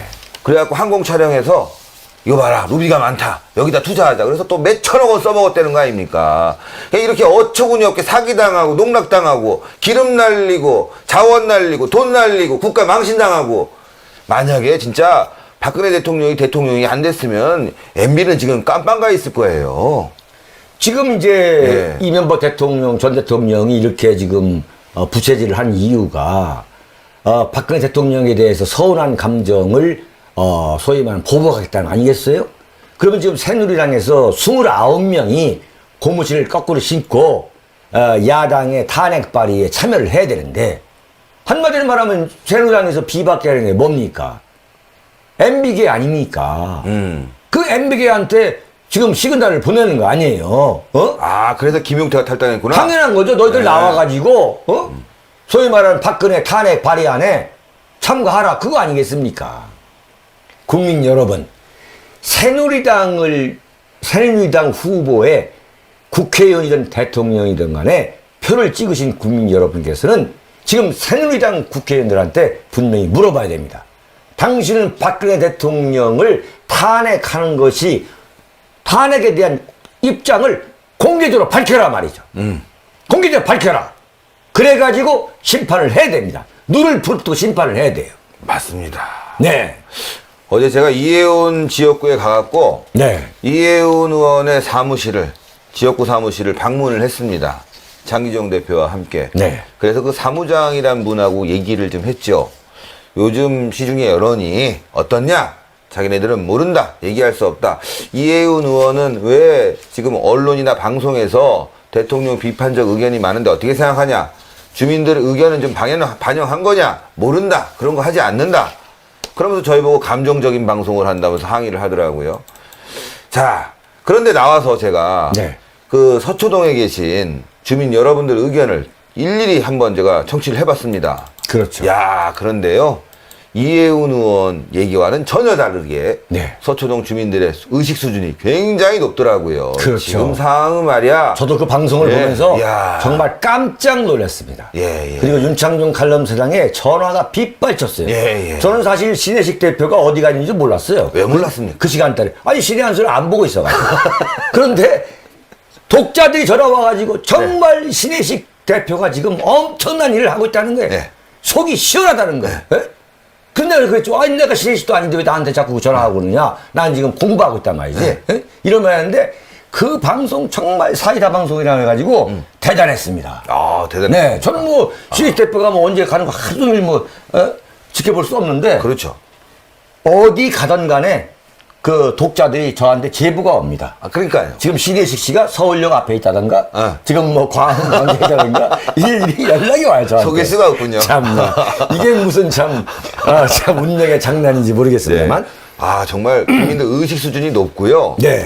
또 이혜은 의원이 그렇게 하고 있지만 도대체 정치적 의리 또 신의 네. 이거 너무 실망스럽다. 네. 어떻게 그럴 수가 있느냐. 지금처럼 어려웠을 때 비판 평소에 하라 이거죠. 그러나 네. 지금처럼 어려웠을 때는 남들보다 먼저 앞서서 돌 던지는 건 아니지 않냐. 이런 의견이 주류를 이뤘다는 그럼요, 거. 그럼요. 예, 정말. 저희들이 지금 이렇게 방송을 하는 게 지금 대한민국 언론, 종편 모든 걸 포함해가지고 그 정반대의 얘기를 하고 있는 것처럼 지금 들으시잖아요. 근데 저희들이 지금 민심과 동떨어지는 이야기를 하는 게 아닙니다. 저희들이 접하는 민심은 지금 저희들이 말하는 이야기를 지금 그런 민심이 와는 전혀 달리 대한민국 언론이 총동원돼 가지고 지금 이야기를 하기 때문에 억장이 무너져 하는 거예요, 지금. 그러니까요. 그렇지 않습니까? 아니, 나가면요, 달라요. 제가 직접 전혀 다르잖아요. 물어봐요. 그냥. 네, 물어봤잖아요. 그분들한테 가서 얘기를 물어보면 젊은 사람이 오니까 얘기를 안 하려고 그래요. 그래서 예. 아이고, 요즘 말이에요. 촛불시 나간 사람들 저도 마음에 안 듭니다. 이러면요. 고개 끄덕끄덕하면서 나도 공감한다. 어? 네. 지금 대통령이 이게 탄핵 사인이고 하야 사안이냐. 최순실 문제 잘못된 건 알지만 그거 가지고 지금 전국을 이렇게 혼란시키고 촛불 두고 하는 건 문제 아니냐. 네. 이게 기본적인 생각이라는 거죠. 근데 종편에 나오는 이 정말 싸구려 보따리 네. 장수들, 평론들. 좀 전에도 우리 대표님이 말씀하셨잖아요. 네. 검찰의 공소장이 잘못됐다. 네. 야, 밖에 나가니까 일반 시민들 다 알고 있어요. 그렇게 보고 있는 거 아니에요? 네, 그런데 네. 어떻게 종편의 이 변호사들, 네. 이 평론가들 그런 얘기 이외에 한 줄 하나 담지 않습니까? 저는요, 이 대한민국 언론이 썩었는데 썩으니까 썩은 것들만 꼬이는 것 같아요. 정말. 종편 여러분들 보지 마십시오. 신의 한수, 윤창중 칼럼 세상 이걸 보시는 게 여러분들에게는 정신 건강상 그리고 앞으로 살아나가는 데 있어서 지혜를 담을 수 있는 방송입니다. 자, 우리 또 제가 아까 그 쓰나미 얘기를 예, 조금만 더 쓰나미, 할게요. 지금 거대한 쓰나미가 대한민국을 덮치고 있는데 그렇다고 해서 분명한 사실은 경거망동해서는 안 되는 겁니다. 이른바 대한민국은 절대 무너지지도 않을 것이고 공산화가 되지도 않을 것이고 저는 장담할 수 있어요. 문제는 경거망동하는 인간이 나온다는 거예요. 그게 소위 말하는 남경 PD고 탈당한 김용태, 소위 말하는 서울 양천의 김용태 같은 사람들, 그다음에 김무성, 원희룡, 남경필, 그다음에 누굽니까 이혜훈, 오세훈 이런 분들인데 나경원, 정병국 예예 또 있죠. 많죠. 예. 그런데 분명한 것은요. 이 어떤 역사의 어떤 정화 과정이 있다는 거예요. 제가 쓰레기를 말씀드렸습니다만, 이 소위 말하는 거대한 쓰레기를 이 장강이 흐르듯이, 홍수 끝에 이 장강이 흐르듯이 그 물결이 흘러가면서 그 쓰레기가 소위 말하는 밀려갑니다. 근데 거기서 이제 소위 말하는 쥐새끼들은 참지 못해가지고 제발에 이제 또 뛰어내려서 같이 이제 자살을 감행하는 결국 익사하고야만은 그런 거대한 사태가 벌어지고 있는데 자 여기에서 중요한 건 뭐냐면 언론입니다. 언론. 네. 이 거대한 쓰나미를 지금 누가 만들고 있냐면 대한민국 언론과 야당입니다.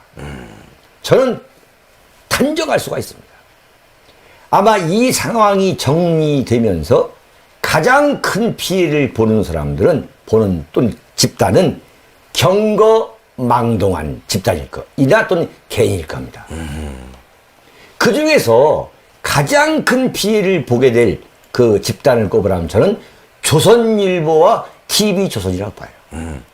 지금 제 주변에는 엄청나게 많은 숫자의 국민들이 조선일보를 지금 절도하고 있는 게 사실입니다. 그럼요. 조선일보 간부진, 조선일보 기자, 말단 기자부터 우회 간부진까지 저도 신문사에 30여 년 있었지만 이걸 정확하게 들어야 돼요. 지금 조선일보는요 거의 송두리째 무너지고 있다는 걸 저는 느끼고 있어요. 그냥 우직하는 소리 들립니다. 지금. 제가 네. 재밌는 말씀 하나 해드릴까요? 이때 예. 제가 오늘 그저께 꼭 재밌어야 됩니다. 네. 안 재밌으면 저를 때리십시오. 네네네. 재밌을 겁니다. 아, 보장합니다. 예. 예. 네. 엊그저께 네. 제가 어떤 지인을 만났는데 이분이 의사예요. 네. 의사인데 의사다 보니까 이제 병원을 크게 운영하세요. 네. 여기에 신문들이 많이 들어가지 않겠습니까? 아, 네네. 네. 환자들도 신문을 봐야 되니까. 그런데 신문이 조선일보가 한 15부 정도 구독을 한다고 합니다. 네. 그런데 환자들이 신문 넣지 마라! 조선일보 넣지 마라! 그래갖고 그 조선일보를 갖다가 다 끊어버렸대요. 그렇죠, 그렇죠. 그래서 환자들한테 아니 그래도 네. 화가 나셔도 이거는 좀 보셔도 좋을 텐데요 했더니만 조선일보 보면 아프던 몸도 더 아프고 암이 재발할 것 같다. 아. 놓지 마라. 그리고 환자들이 집단으로 들고 일어나서 네. 조선일보를 끊어버렸다는 겁니다. 병원에서. 진짜 이것은 재미있을 뿐만 아니라 네네 조선일보가 심각하게 들어야 됩니다. 예. 조선일보에 대한 배신감, 조선일보 보통이 아닙니다. 정말 이를 갈듯이 분노하는 국민들이 너무나 많고 특히 TV조선이 그 악랄하게 이 소위 말하는 박근혜 대통령이 무슨 줄기세포 주사를 맞았다, 비타민 주사를 맞았다, 무슨 뭘 맞았다 그러는데 정말 무슨 물론 정말 참 그야말로 하루에 10,000원, 7,000원, 5,000원 버시는 그런 여성분들도 물론 계시죠. 정말 어려운 분도 계세요. 정말 어려운 분도 계십니다. 이번에 제가 부산에서 이제 북 콘서트를 하는데 내 얘기 조금만 할게. 예, 하십시오. 제가 이제 그 사인을 해드리는데 어떤 그 아주머니 두세 분이 와가지고 저희들이 대구에 있는 부산에 살고 계시는 분도 아니에요. 부산 경남에 살고 있는 아니고 대구 이불 공장에서 근무하는 아주머니들이라는 거예요. 네. 이불 공장에서. 근데 한 달에 24시간 중에 열 몇 시간을 일해야만 150만을 채웠다는 거예요. 150만을. 최저임금입니다. 근데 거기에서 이불 공장인데 공장 치고는 꽤 큰가 봅니다.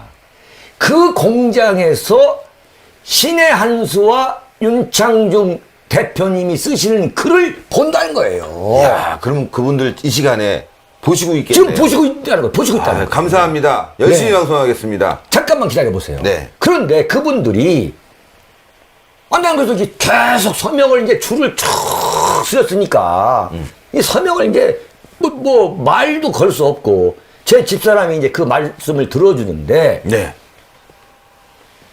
한 달에 150만 원 버는 그분들이 부산 윤창중 북콘서트에 그냥 갈 수 없다 그래가지고 성금을 걷어가지고 대표를 보내신 거예요.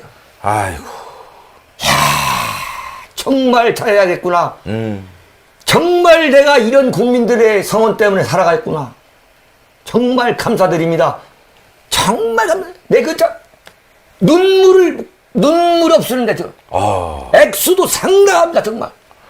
네. 저도 오늘 잠시 어디를 들렸다가 오는데 횡단보도에서 막 뛰어 오셔갖고 신의 네. 한수 본다고 어르신이 저를 꼭 안아주면서 화이팅! 요즘 가는 곳마다 신의 한수 그게 지금 보는 분이 민심인 많아요. 거예요. 그게 네. 막 우리가 지금 달려오셔갖고. 하고 있는 방송이 민심인 거예요. 예. 네.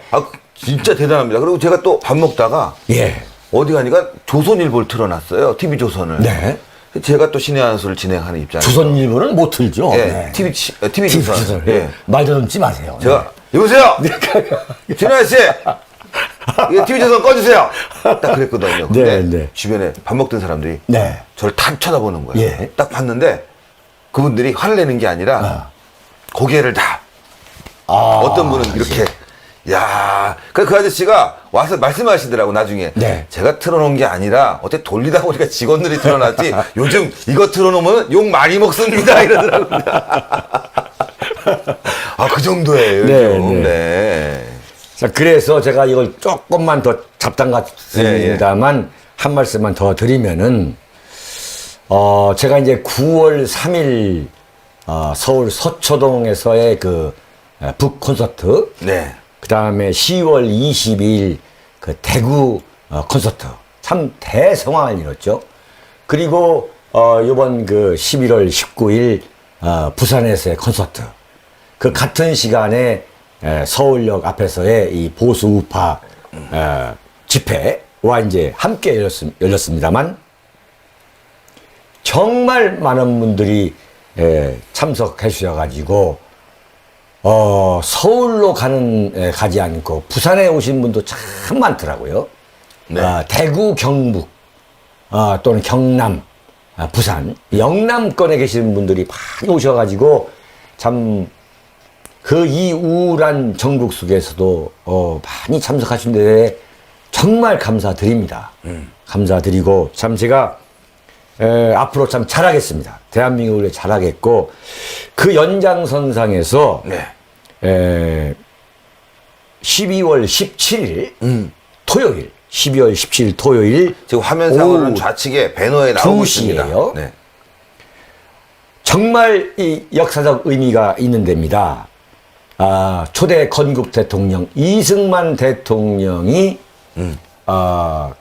그 교회를 대한제국 시절에 교회를 다녔고 한국 독립운동의 발상지라고 할 수 있는 덕수궁 돌담길에 있는 정동제일교회에서 네. 정동제일교회 아펜젤러 홀입니다. 아펜젤러는 대한민국에서 최초의 선교사입니다. 이 아펜젤러 선교사가 이제 초대 목사를 해가지고 네. 그 세운 정동제일교회, 소위 말하는 가수 이문세가 부른 그 광화문 연가, 예, 작사가 꼭 이영훈, 그 이영훈 씨의 그 묘비가 세워져 있는 시비죠, 시비. 네. 지금 그 시비. 자료화면 나가고 있습니다. 네네. 그 시비가 세워져 있는 데가 있습니다. 네. 거기 바로 그 교회 정동 제일교회 아펜젤러 홀 거기에서 이제 윤창중 그가 난세를 말하다 그래가지고 이번 송년 북 콘서트는 이승만 포럼 특별 강연 형식으로 치러집니다. 이승만 포럼 특별 강연 형식으로 부제로 이승만 초대 건국 대통령의 건국 정신으로 최악의 위중한 국가 위기를 극복하자. 이런 주제와 부제로 북콘서트를 갖게 할 예정입니다. 국민 여러분, 해외 동포 여러분, 많은 관심 부탁드리겠습니다. 네. 그런데 네. 여기서 제가 말씀드리고 싶은 거는 예. 이게 북콘서트지만 이날 대규모 집회 형태의 북콘서트라는 점을 여러분 그렇죠. 기억해 주십시오. 그렇습니다. 왜냐하면 장소가요. 설명 좀 하시죠. 광화문입니다. 여러분들 광화문에서요. 대한문 아시겠지만 그 돌담길을 쭉 올라오다 보면은 거기에 정동 제일교회가 있는데 그렇죠. 이 앞에 공간이 굉장히 큽니다.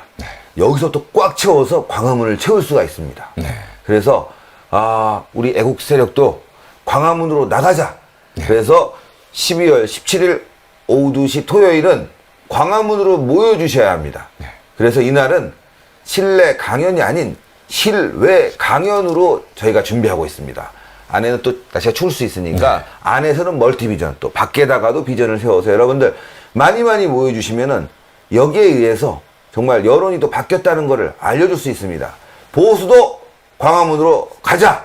정동제일교회 덕수궁 돌담길 정동제일교회에서 정말 저희 보수파도 멋지게 참 그야말로 북 콘서트도 해보고 거기서 시국 강연도 하고 또 이문세 광화문 연가도 한번 들어보고 안 됩니다. 네, 안 됩니까? 이문세는 우리랑 좀 맞지 않은 것 같아요. 맞습니까? 죄송합니다. 네, 그렇습니다. 확실합니까? 제가 연구했습니다. 네, 알겠습니다. 그렇습니다. 믿겠습니다. 네. 네. 그래서 그럼 빼고요. 이날 네. 애국가 크게 부르고 그렇습니다. 군가 크게 부르고 네. 광화문을 점령하자. 예. 그래서 여러분들 많이 많이 나와주셔야 합니다. 전부 무료입니다. 네. 예. 무료일 뿐만이 아니라 그렇죠. 애국심은 저희가 덤으로 네, 드립니다. 네. 그래서 그 무료이기 때문에 네. 사실은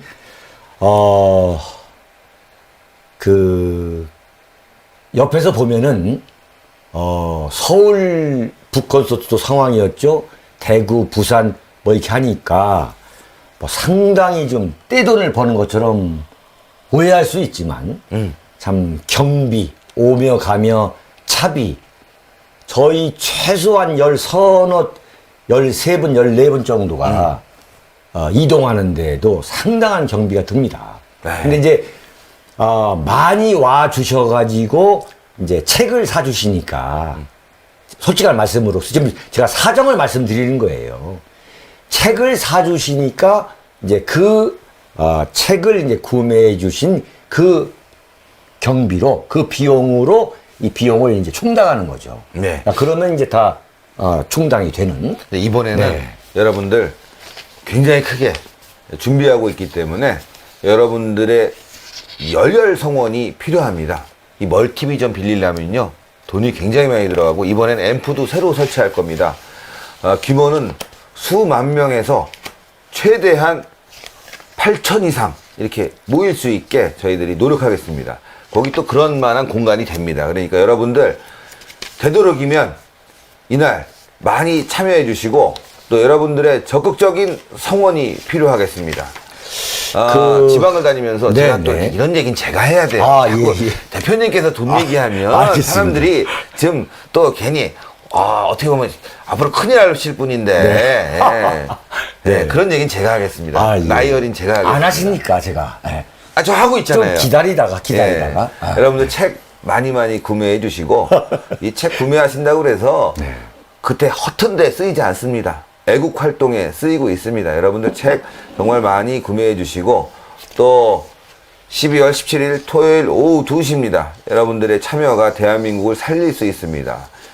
또 많이 참여하시고 이날도 뭐 저희가 준비할 게 굉장히 많습니다. 함께 준비하는 모습을 보여드리고 또 모자르면 대표님이 사재를 털어서 내일은 뭐 테레비 갖다 파시고 컴퓨터 갖다 파시고 털을 사재 넣었습니다. 네, 그렇습니다. 하여튼 어쨌건 저희가 최대한 정성껏 12월 27일을 준비하겠습니다. 17일입니다. 17일. 네. 17일. 네. 17일을 발음을 잘 준비하겠습니다. 해주시고. 네. 네. 윤창중 그가 난세를 말하다. 다시 한번 보여드리겠습니다. 배너가 나옵니다, 여러분들. 제가 또 배너 옆에 채팅창에 걸리는데 배너를 보시고 저희가 내일을 다음 방송에서는 제가 요거를 또 준비를 해서 배너를 따로 만들고 그렇지 않아도 또 준비가 돼 있네요. 신의 한수 시스템 좋습니다. 바로 나옵니다. 좋습니다. 네, 나옵니다. 위에서부터 한번 쭉 한번 보시죠. 윤창중 송년 서울 북 콘서트 겸 대회. 그렇죠. 대회. 서울대회, 광화문대회. 이승만 포럼 특별 강연 윤창중 그가 난세를 말하다. 이야, 이승만 초대 대통령 건국 정신으로 최악의 위중한 국가 위기를 극복하자. 좋습니다. 12월 17일 오후 2시 토요일입니다. 정동 제1교회 아펜젤러 홀. 이 안에는 한 400에서 500명 정도가 들어가시고요. 장 외에는 수천 명 이상 우리가 모일 수 있습니다. 이런 부분 다 고려해서 여러분들께 행사를 준비하겠습니다. 밑에 보면 피정 2017년 12월 또 책이 나오는데 여러분 주문 부탁드리겠습니다. 주문 시간은 30분입니다. 홈쇼핑 같긴 하네. 네, 어쨌건 여러분들이 도서도 많이 구매해 주시고요. 많은 지지가 필요합니다. 지금 대한민국 어려운 최악의 위기이자 난세입니다. 이 난세를 극복하기 위해서는 우리가 힘을 모아야 되겠습니다. 자, 아까 제가 이제 말씀을 드리다가 말았습니다만 이런 난세에는 쓰레기를 걸어가는 큰 쓰나미가 있는데 제발로 뛰어내려가지고 목숨을 다하는 사람들이 있더라. 이런 얘기했잖아요. 근데 그 중에 이게 빼먹을 뻔했어요. 하태경. 하태경 의원이라고. 이분이 지역구가 어디죠? 부산 해운대인가? 해운대죠. 해운대. 그럴 겁니다. 해운대는 지금 부산에서 가장 이른바 하트한 지역입니다. 요즘 LCT 사건 터졌지 않습니까? 정말 부산 해운대 시민 여러분, 하태경 의원이 뭐라고 얘기했냐면 이렇게 저급한 사람을 내가 대통령 만들었다니 사죄드립니다 했습니다. 제가 박근혜 대통령을 만들 때에 제가 현장에 있던 사람인데 분명히 말씀드립니다만 하태경 의원은 박근혜 대통령을 만드는데 기여한 바가 전혀 없습니다. 전혀 없는 사람이에요. 해방 났죠. 이분은 그야말로 새누리당의 이념과도 전혀 다르게 그야말로 과거 주사파의 핵심 인물입니다. 그러다 이분은 어느 날 갑자기 전향한 인물이에요. 근데 무슨 자기가 무슨 전향서 한 장 쓴 적이 없는데 분명한 것은 이 양반은 하태경 군은 2012년 대선 때에 제가 그때 너무 잘 아셨습니까? 대선 때에 박근혜 대통령의 당선을 위해서 노력한 바가 전혀 없는 사람이고 정작 박근혜 대통령이 당선되자마자 정말 살갑게 접근했던 대표적인 인물 중에 한 분이 바로 하태경 의원입니다. 제가 아주 그야말로 제가 아주 이 증언을 할 수가 있습니다. 네. 근데 이분이 하는 얘기가 뭐냐면 이렇게 저급한 사람을 내가 대통령 만들었다니 사죄드립니다고 했어요. 참 기가 막힙니다. 기가 차죠. 네, 기가 막힙니다. 정말 박근혜 대통령이 대통령 되는데 분골쇄신한 사람이 막 이런 말 했다면 제가 이런 말 안 해요. 한 일이 없는 사람이에요. 하태경이나 유승민이나. 네? 이런 사람들이 이제 이른바 거대한 쓰레기가 이제 흘러가는 홍수가, 쓰나미가 밀어닥치니까 지금 뛰어내리면서, 제 발로 뛰어내리면서 참지를 못해가지고, 그냥 조금만 더 참으면 되는데 참지를 못해가지고, 참 이런 소리를 참 비명을 지르면서, 참 수말리 아래로 좀 떨어지고 있는데. LCT와 관련돼 갖고 말이죠. 네. 지금 대대적인 정치권 수사가 벌어질 것 같습니다. 물론 저는 하태경 씨가 관련 있다 없다 얘기하진 않겠지만 만약에 하태경이 LCT와 관련 있어서 어떤 금전적인 이득이나 또 청탁을 들어줬다면은 당신은 가만 안 놔둘 거야. 정말로 가만 안 놔둘 거야. 부산으로 때려 물려갈 거야. 깨끗한 거 자신하지? 하태경이 너 두고 보자. 이제 야당으로 좀 넘어갈 것 같으면은, 제가 말씀을 드렸죠. 정말 이번에 가장 큰 피해를 보는, 개인이나 집단이, 소위 말하면 조선일보와 TV조선이고, 그 다음에 이렇게 이제 차발적으로 물속으로 뛰어드는 이제 그런 이제 마우스족들, 그 다음에 지금 야당에서 대선 후보로 거론되고 있는 그 대선 후보들. 지금 국민들은 말이죠. 절대 다수의 국민들은 마음속으로 결심을 하고 있습니다. 정말 문재인, 성남시장 이재명, 서울시장 박원순, 정말 대한민국이 두 쪽이 나더라도 내가 흔한 말로 내 눈에 흙이 들어가더라도 이 사람들 대통령 되는 건 못 보겠다. 이런 결심들을 굳히고 있는 거예요. 자, 국무총리를 국회에서 추천해달라고 박근혜 대통령이 이야기를 했지 않습니까? 그러면 추천을 해야 될 거 아니에요. 자기들끼리도 의견이 엇갈려가지고 자기네들이 그렇게 하겠다고 했다가 박근혜 대통령이 그걸 받아들이니까 또 그것도 받아들이지 못하겠다라고 발로 차버리고 계속 광화문에 얼마가 촛불이 올라올 건가를 눈치 보다가 결국은 뭐냐면 이 문재인, 안철수, 박원순, 무슨 성남시장, 무슨 이재명, 아니 무슨 성남시장이 대통령 되겠다고 나오면 이게 지금 대한민국에서 지금 어떻게 되는 거예요? 지금 대한민국 대통령 후보가 무슨 성남시장이 대통령 후보를 하겠다는 거예요, 지금? 네? 그냥 인터넷에다가요, 박근혜 대통령 비난이나 하고, 이 일부 좌파 세력들의 편들면 다 그냥 대권 후보래요. 근데 문제는 말이죠. 지금 이재명 씨의 지지도가 네. 박원순을 지금 앞섰다는 거 아니에요, 지금. 대단- 이 막말을 하니까. 전 잘 됐다고 보는데요. 네. 오히려 잘 됐다고 보는데 국민들이 이 지금 성남시장 이 사람에 대해서 이재명에 대해서 뭐 대통령감이라고 국민 대다수가 생각할까요? 저는 절대 그렇게 안 아주 봅니다. 굉장한 사람이 나왔는데 이 양반이 네. 뭐라고 했냐면 박근혜는 청와대 나오는 순간 바로 구치소로 보내야 한다고 그랬어요. 자기도 걱정해야 될 텐데 성남시장 끝나고 난 네. 뒤에 무슨 일 생길지 어떻게 합니까? 아까 하태경 얘기했었는데 네. 조금만 더 할 텐데요. 하태경 뭐 예, 그렇게 얘기하고 하태경 너 말이야. 만약에 LCT 사건과 관련돼서 어떤 검찰의 의혹이나 만약에 이야기가 나왔어, 이름이 나왔어, 조사 결과가 발표되지 않았어도 그때 당신 이름이 거기에 거론되면 똑같은 거야. 너 의원직 사퇴해. 알았지? 안 그러면은 네 사무실 앞에 찾아갈 거야. 때려 찾아간다. 두고 봐라 너. 가만 안 놔둘 거야 진짜. 아니 어떻게 언제부터 그렇게 검찰을 신뢰했다고? 그러니까요. 네? 언제부터?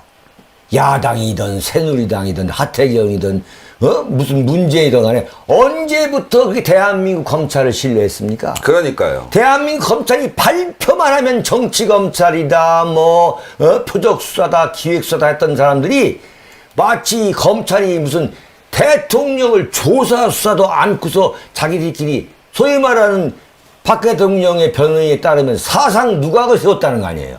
100% 맞는 표현이에요, 정말. 예? 그렇게 소위 환상의 집을 지어놓고서 그게 나오자마자 도대체 어디서 숨어 있다가 그렇게 빠른 속도 내에 국회에 모입니까? 네? 30분도 안 돼가지고 나와가지고 성명도 쓰면서 박근혜 보고 탈당하고 탄핵해야 한다고 하는 거 보면서 기가 막혀가지고 말이죠. 기가 막혀가지고.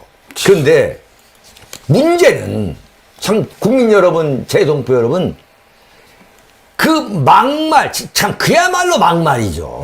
참 그야말로 어떻게 말을 해도 저렇게 하는가 하는 그 성남시장 이재명이라는 사람이 지금 박원순을 앞서고 있는 거예요, 지금. 속 시원하다고. 그러니 이게 참 진짜 어떻게 되는 겁니까, 정말. 예? 우리가 이런 방송을 정말 해야 되는 거야, 안 해야 되는 거예요, 정말. 지금 여론조사가 문제예요. 지금 목이 쉬어가지고 말이죠. 그리고 젊은 사람들한테 언론이 제대로 된 정보를 주지 않다 보니까 지금 잘못된 여론조사가 지금 발표되는 것이 아닌가. 그리고 저는요, 괜찮습니다. 성남시장 이재명 국회의원, 아니, 대통령 후보 나와. 여러 가지 문제, 많은 사람들의 제보가 있습니다. 저는 아주 좋은 거라고 봅니다. 이런 현상들이 벌어져서요, 이재명 대통령 후보 나오면 좋지요. 여기 김진태 같은 사람들, 아주 똑똑한 사람들 있잖아요. 잘할 수 있는 사람들이 있습니다. 저는요, 대한민국 그렇게 만만하지 않습니다. 여론조사 갖고 대통령 뽑을 것 같으면요, 선거 왜 합니까? 선거 왜 해요? 여론조사는 참고사항일 뿐입니다. 지금 현재 여론조사로 야권에서는 대통령 후보도 결정했지만 여론조사를 가지고 대통령을 만든다는 나라도 없고 여론조사는 참고사항일 뿐이에요. 정말 지금 민심, 밑바닥에서 요동치는 민심을 읽지 못한다면요, 아까 말씀하신 대로 쓰나미에 쓰레기 떠밀려 가듯이 다 싹 떠밀려 가는 거 아닌가, 전 그렇게 생각합니다. 이재명 나오면 좋습니다. 아주 좋습니다. 축하합니다. 예. 성남시장이라는 이재명이가 그 방송에 나와서 뭐라고 했냐면 네. 참 기가 막혀가지고요. 그 기본적으로 이 조직범죄 집단이라는 거예요, 청와대가. 네? 그러면서 그 친일 이승만 정권은 어떻게 했냐면 친일 분자인 것은 말할 것도 없고 수없이 많은 국민을 학살했고, 이승만 정권이. 박정희 정권은 뭐 인권 침해를 말할 수 없이 했고, 광주에서는 수백 명을 학살했던 전두환, 다 잘 먹고 잘 살고 했던 이런 세력들이 지금 박근혜까지 이어왔다는 거예요, 지금. 역사 인식이 아주 제로군요. 제로. 이건 뭐- 저급하네요, 역사 인식이. 이건 뭐 저급이라기보다도 이건 뭐 정말 이건 뭐, 야, 그랬는데 이거에 지금 뭐냐면 지금 야당의 이른바 대선 후보 입에 담고도 싶지 않지만 야당에서 이 사람들이 뭐라 하냐면 지금 완전히 서로가 지금 악담 경쟁을 하고 있는데 네. 문재인 씨는 뭐라고 얘기했냐면 이 방금 전에 나온 이야기 박근혜 대통령은 구속 탄핵 사유가 충분할 뿐 아니라 퇴진 이후에 명예를 지켜줄 거니까 조용히 물러나라는 거예요. 네? 이거 완전 무슨 조폭 집단이 말이지. 그 어떤 사람은 또 무슨 목숨만 살려주겠다고 그랬잖아요. 그러니까요. 이건 말이죠. 이건 아니, 어떻게 이런 사람들이 대통령이 된다고 말이죠. 자기가 모셨던 노무현은 어떻게 했어요? 노무현은. 노무현이 정말. 논두렁에다가 그 피아제 시계 던져버리고 지금 저기 부엉이 바위로 간 거 아닙니까? 예? 정신 차리세요, 문재인 씨. 당신이 가졌던 권력도 당시 말기에는 아주 추악했어요. 정신 차려야 됩니다. 추악한 것 뿐이겠습니까? 그러니까요. 노무현 대통령의 그 부정부패라는 건 정말 이루 말할 수 없는 거 아니겠어요? 맞습니다. 네? 정말 이루 말할 수 없는 그 부정부패의 그 정권에서 5년 내내 승승장구했던 사람이 솔직히 문재인 씨라는 사람이 그런 자리에 올라가야 될 아무 이유가 없는 말이죠. 예? 정말 미국 같으면 상상도 할 수 없는 거예요. 예? 지금 트럼프 정권이 세워지는 걸 한번 보세요. 거기에서 정말 그 요직에 앉는 사람들이 지금 요직에 하나하나 지금 앉히고 있잖아요, 지금. 그 백악관, 그 다음에 그 내각, 이런 걸 채워가는 사람들이 한번 면면 그 경력을 한번 보세요. 정말 수십 개의 경력을 갖고 있는데 그 하나하나가 참 기가 막히잖아요. 근데 문재인 씨는 노무현 대통령이 대통령 되기 전에 부산에서 뭐 한 사람입니까? 변호사 아닙니까? 대한민국에 변호사가 몇 명이 있습니까? 사라식간이에요. 그 변호사 했던 사람인데 지금 생각해보세요. 지금 문재인 씨는 노무현 대통령이 지금 대통령이 되면서부터 지금까지 정말 인생 역전이 말이죠. 지금 하루하루 눈만 뜨고 나면 자기 신분이 달라지고 있어요. 그러다 보니까 정말 내가 볼 때는 공부를 안 했어요. 정말 공부를 안 했어요. 그 공부는 뭐냐면은 길거리에서 무슨 찌라시 좌파 용공 그 찌라시 읽어갖고 공부가 되는 게 아닙니다. 네. 나는 노무현 정권을 제가 그 혐오하는 가장 큰 이유 중에 뭐냐면 기본적으로 책을 너무 안 봤어요. 책을. 너무 책을 안 본 집단이 노무현 정권이에요. 네? 그야말로 종북이든 친북이든 반미든 좋다 이거예요. 한번 해보자 이거예요. 그럴 수 있다 이거예요. 그러면 좀 공부를 해야 될 거 아니에요. 책을 좀 봐야 될 거 아니에요. 집에 가면 최소한 책이 몇백 권은 있어야 될 거 아닙니까? 네?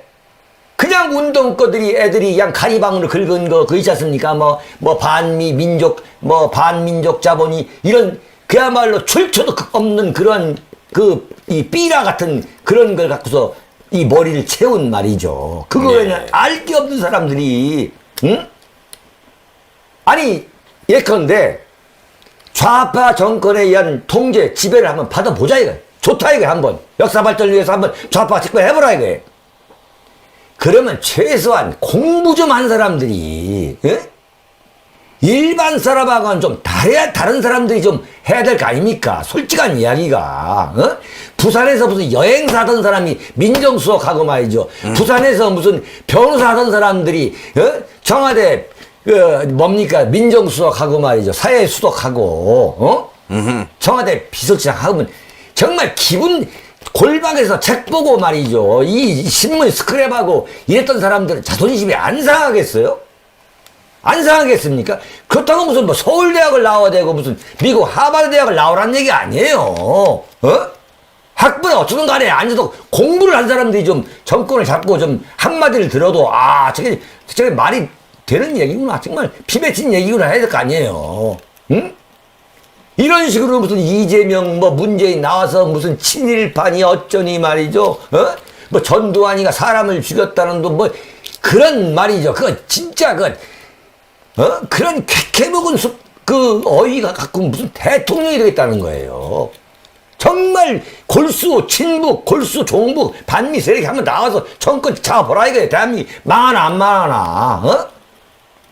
좀 뭔가 계속 깊이가 좀 있고 말이지. 공부도 하고 말이야. 골방에서 좀 공부도 하고 연구도 하고 이런 사람들이 좀 좌파니 뭐지 하면 내가 그래도 참 그래 맞아 그래 대한민국 문제 있다 한번 너희들 한번 해봐라 하겠어요 정말. 정말 입만 열어서 하는 얘기 보면 말이지. 변호사 했던 사람이 어떻게 이게 무슨 대통령이, 현직 대통령이 구속 사유가 됩니까? 예? 아니 구속 탄핵 사유가 그게 되나요? 아니, 현직 대통령을 구속할 수 없게 만들어 놨잖아요. 그러니까요. 근데 이게 어떻게 어디에 법률에 이 헌법에 있다고 해서 구속 사유가 되고 무슨 바로 하야하면 구치소로 보낸다고 얘기를 한다는 거예요. 이 이재명 씨도 이게 저 변호사예요. 이재명 씨도. 그래요. 변호사들이 참 이게 이게 정말 무슨 변호사 있네 말이죠. 하는 걸 이게 도대체 무슨 이게 변호사가 이런 말을 합니까? 법과 절차 이걸 잘 너무 모르는 것 같아요. 정말 훌륭하신 제가 변호사분들을 모욕하는 게 아니라 정말 지금 대한민국은요, 아니 변호사 이 공예입니다, 공예. 종편을 들어보면 그냥 무슨 변호사나 해가지고 나와서 그냥 혼난 말도 안 되는 소리를 하고 하루 앉아있고 말이죠. 그 사람들 얘기를 듣다 보면 말이죠, 그냥 미쳐버리고 말아요. 미쳐버려요. 그러니까 병원에서 다 끊어버렸잖아요. 조선일보하고 TV조선도 안 본다고 그러고. 지금 말이죠, 목욕탕에 가도 지금 종편 일체 안 봅니다, 종편. 네. 만화 영화 보고 있어요, 만화 영화. 만화 영화. 그래. 아우, 정말 말이 안 되니까. 만화 영화가 정말 더 허황되지만 말은 되죠. 그리고 말이죠, 피트니스 센터 가면 말이죠, 저도 앞에 동네 가서 뭐 한 달에 2만원짜리, 2만원짜리 지금, 12달, 그러니까 24만원을 주니까 14달치를 끊어주더라고요. 서비스로 2달 예, 끊어줘서. 예, 거기 가면 이제 이렇게 있지 않습니까? 조깅머신, 트레드밀이라 하죠? 그 앞에 테레비가 있는데, 옛날 2012년 제가 참 종편 나가고 할 때는 진짜 엄청나게 다 켜놓고 있었어요. 저도 뭐, 그때는 네네. 뭐. 지금요, 종편 정말 한 명도 안 보더라고요. 안 보죠, 화나니까. 안 봅니다. 네. 안 봅니다. 화나니까 안 보죠, 진짜. 정말 화가 나는, 무슨 민심이 어떻다는 거예요, 지금. 종편 평론가들 나와서 얘기하는 거 듣고 있으면요, 기도 안 찹니다. 기도 아니, 문재인 안 차. 씨가 뭐냐면, 거국 총리를 뽑으라 해요, 거국 총리를. 그럼 총리를 빨리 내려야 될 거 아니에요. 그러니까. 총리를 내놓지 않아요. 자, 그럼 거국 총리를 뽑는다 합시다. 그럼 총리를 황교안이가 아니고 박근혜가 물러나는 거예요, 그러면. 그럼 총리가 좌파야. 예? 그리고 박근혜 대통령은 이제 물러나 있고, 뭐 탄핵을 받던 하야를 뭐 해서 뭐 병풍 뒤에가 있던 정권을 완전히 달라는 거예요, 지금. 야. 그게 지금 헌법 어디에 있는 겁니까? 헌법에 무슨 거국 총리라는 게 이거 있는데. 총안든 구테타 아닙니까? 네. 이게. 아니, 헌법에 무슨 거국 총리가 있어요? 헌법에 무슨 책임 총리가 있습니까? 총리는 총리지. 그러니까 좌파들이 정권 잡으면 위험하다는 게요. 없는 걸 만들어내서 국민을 현혹시키고 그거로 대한민국 들어먹지 않은 거 아닙니까? 김대중 노무현 때 그런 거 아니었어요. 김대중 북에 얼마나 퍼졌습니까? 대북 불법 송금 사건, 그 정상적인 돈으로 퍼졌습니까? 기업에서 돈 받아다가 갖다 퍼준 거 아닙니까? 그것도 4억 5천만 불, 또 일부에서는 거의 15만 불이나 된다는 얘기예요. 그러면 이게 얼마나 큰 돈입니까? 이런 돈을 퍼줬는데 그때는 왜 입 다 닫고 있었습니까? 대한민국 무너지는 건요, 최순실 때문에 무너지는 게 아니라 이런 종북적인 사관, 또 그 다음에 북한의 퍼주기, 북한의 핵을 실험하는데도 여기에 침묵하고 있는 대다수의 넉빠진 정치권 때문 아닙니까, 사실. 지금 북한이 핵을 들이밀고 대한민국 오늘 내일 잡아먹자고 하고 있는데 지금 대통령 몰아내고 좌파 정권 세우자고 하는 이런 생각을 갖고 있다면요, 거기에 또 부안해동하는 이 종편들, 정말 저는 정신 차려야 된다고 봅니다. 만약에 지금 종편들이 국회에 야권이 장악했으니까 내가 좀만 기다리면은 우리 내년에 종편 계속 연장될 거야. 웃기지 마. 조선일보, TV조선 당신들부터 없어지는 거야. 왜? 한 번 배신한 놈은 두 번도 배신하니까 당신들부터 없어져. 정신 차려야 되는 거야. 이제 목도 많이 쉬었고 저희도 네. 인간이기 때문에 그러네요. 제가 마지막으로 좀 말씀을 드릴까요? 그렇죠. 네. 지금 새누리당 비박계, 옛날 이명박 정권 시절의 친이계죠. 그리고 야당이 똘똘 뭉쳐가지고 박근혜 대통령에 대한 탄핵을 추진하겠다, 이렇게 지금 나가고 있는 데 대해서 저 윤창중은 대한민국 국민과 재외 동포 여러분에게 분명히 약속을 드리겠습니다. 저는 박근혜 대통령의 탄핵에 대해서는 어떤 경우든 저는 반대하는 편에 서겠습니다. 어떤 경우든 박근혜 대통령이 탄핵으로 인해서 중도 하차, 임기를 다 마치지 못하고 물러나는 사태만은 제가 막겠습니다. 그러기 위해서 국민 여러분에게 저는 하나하나 제가 힘이 닿는 데까지 하나하나 제가 설득을 하면서 반드시 이번 탄핵 찬성과 탄핵 반대 세력 간의 그 싸움에서 탄핵 반대 세력, 탄핵 결사 반대 세력이 반드시 승리할 수 있도록 저는 저의 혼신의 노력을 다하도록 하겠습니다. 지금 보수 우파가 최순실 사건으로 일시적으로 지금 수세에 몰린 것만은 사실이지만 이미 상당히 오래전부터 기력을 다시 회복해서 지금 반격의 지금 그 흐름을 타고 있습니다. 지금 반격에 나서고 있습니다. 따라서 지금 탄핵을 하게 되면은 박근혜 대통령이 자동적으로 탄핵으로 인해서 중도 하차할 것이라고 지금 착각을 하기 때문에 새누리당 비주류, 소위 말하는 비박계 친이계와 야당이 탄핵을 추진하고 있지만 결코 저는 탄핵이 성공할 수 없다고 봅니다. 결코 탄핵이 성공할 수 없다고 봅니다. 이른바 탄핵을 찬성하는 친탄 세력과 탄핵을 반대하는 반탄 세력이 소위 말하는 전쟁을 벌이게 되면은 결코 쉽지 않은 싸움으로 저는 될 거를 봅니다. 따라서 만약에 탄핵을 반대하는 반탄 세력이 이번에 박근혜 대통령이 탄핵을 받지 않는데 성공하게 만들 수만 있다면 다음 정권도 보수 우파가 재창출됐다고, 보수 우파 정권이 재창출될 수 있다고 저는 희망적으로 내다보고 있습니다. 문제는 침묵하는 절대 다수의 국민, 침묵하는 절대 다수의 보수 우파가 이제부터는 들고 일어나서 행동으로 옮겨야 됩니다. 이건 절대 선동이 아닙니다. 우리가 정의를 행동으로 옮기는 보수 우파, 정의를 행동으로 옮기는 대한민국을 지키는 그 세력이 이제부터는 더 강하게 뭉쳐야겠습니다. 대한민국 세력이 더 강하게 뭉치고, 그래서 박근혜 대통령의 탄핵을 반대하는, 극렬히 박내, 극력 저지하는 그 전선의 맨 앞에 제가 확실히 서 있겠습니다. 네. 예.